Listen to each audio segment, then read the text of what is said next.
It was April 15th. Cherry blossom season had already wrapped up in Tokyo and the Kansai area, but up in the mountains of Nagano, the sakura were still at their peak. Today, we're heading to Lake Kawaguchiko, one of the most iconic spots to see Mount Fuji. If we're lucky, the cherry blossoms here should be in full bloom right now. As for Mount Fuji, we're keeping our fingers crossed. An unobstructed view of Fuji is always a bit of a gamble. It all depends on the weather. Let's see if today is one of those lucky days. We arrived at Kawaguchiko Station just after noon. First things first, a quick yakitori lunch before heading out. Mount Fuji is right there, its peak completely covered in snow. But for now, it's hiding behind the clouds. Hopefully they'll clear later this afternoon and give us a better view. Our first stop today is Oshino Hakkai, about 10 kilometers from here, or roughly 30 minutes by local bus.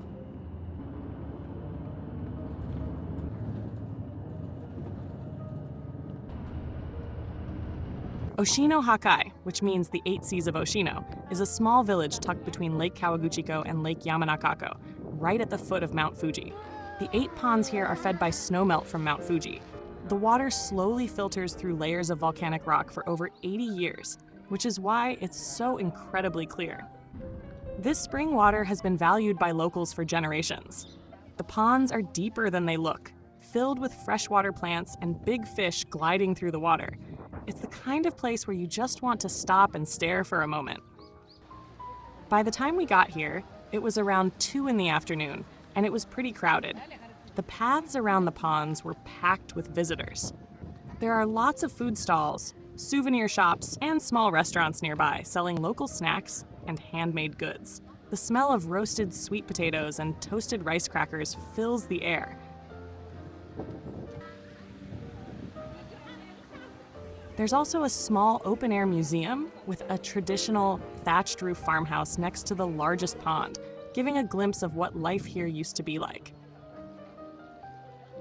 The Mount Fuji view here is known as Oshino Fuji, famous for its classic rural scenery, traditional thatched roof houses, quiet village streets, and Mount Fuji rising in the background.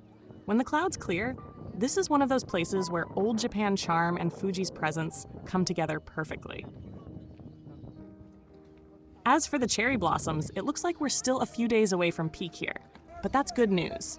It means the area around Lake Kawaguchiko should be in full bloom right now. Let's head back and see it for ourselves. One of the best ways to explore Kawaguchiko is by hopping on the sightseeing bus. We're taking the Red Line, which runs from Kawaguchiko Station along the east and north shores of the lake, stopping at most of the major scenic spots.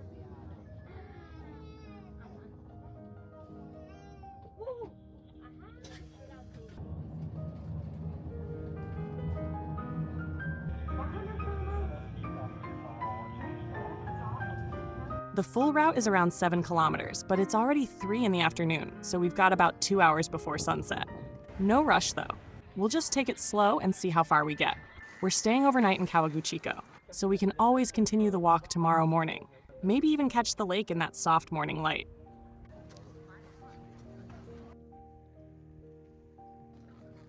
Located on the northern shore of Lake Kawaguchi, Oishi Park offers one of the most stunning, uninterrupted views of Mount Fuji, beautifully reflected in the calm waters of the lake.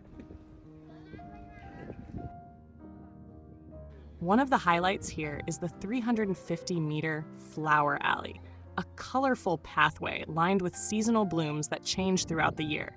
No matter when you visit, there's always something in bloom.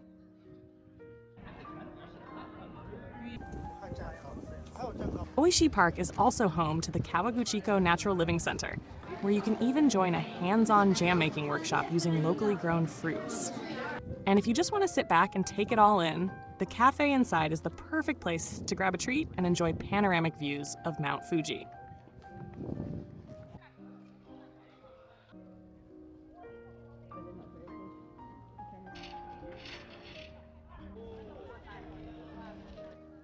Leaving Oishi Park, we continued strolling along the northern shore of Lake Kawaguchiko. It was quiet, with only a few visitors around. The atmosphere felt calm and unhurried. In front of us were cherry blossoms in full bloom, the lake shimmering gently beneath them, and Mount Fuji standing tall in the background. This is the kind of view you see on postcards, and now we're seeing it in real life.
Stop number 17 on the red bus route is the Ichiku Kubota Museum. It's the closest stop to the northern end of the Kawaguchiko North Shore Walking Trail, which is also the main site of the annual Cherry Blossom Festival.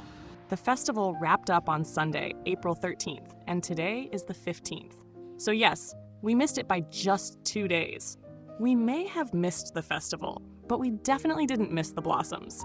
The sakura here are still in full bloom, soft pink against the lake, with Mount Fuji watching over it all.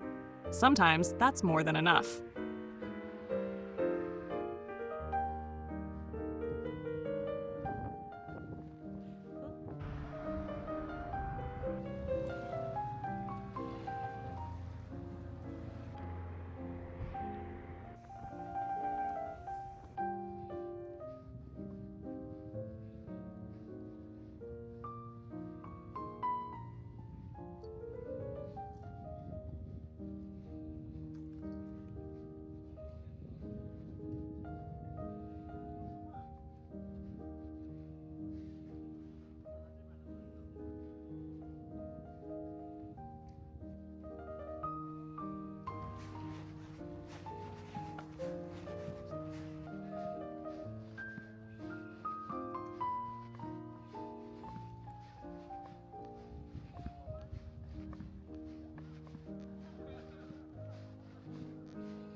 Mount Fuji is the highest peak in Japan, standing at 3,776 meters above sea level.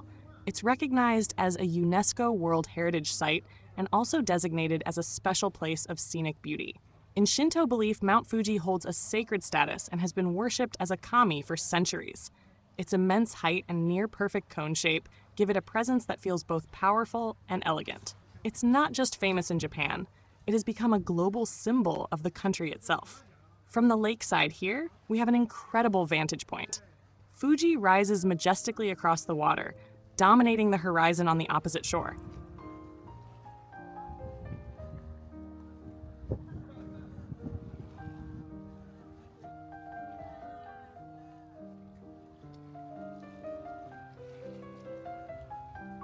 In mid-April, the summit is still covered in snow, creating that classic, postcard-perfect view. Honestly, this might be one of the best times of year to see Mount Fuji at its finest.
Before we even realized it, night had fallen. It was time to head back to the hotel. For dinner, we stopped at a Yakiniku restaurant nearby, the perfect way to end a long day of walking. Tomorrow, we'll start early and pick up right where we left off.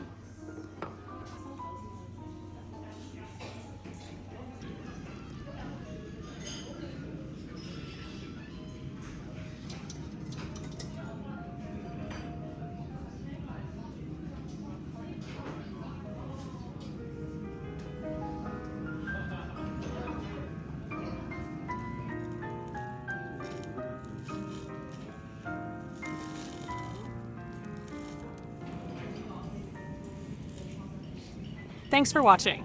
If you enjoyed this video, please like, comment, share, and subscribe. Don't forget to tap the notification bell so you won't miss our next adventure. Stay curious, stay inspired, and we'll see you in the next one.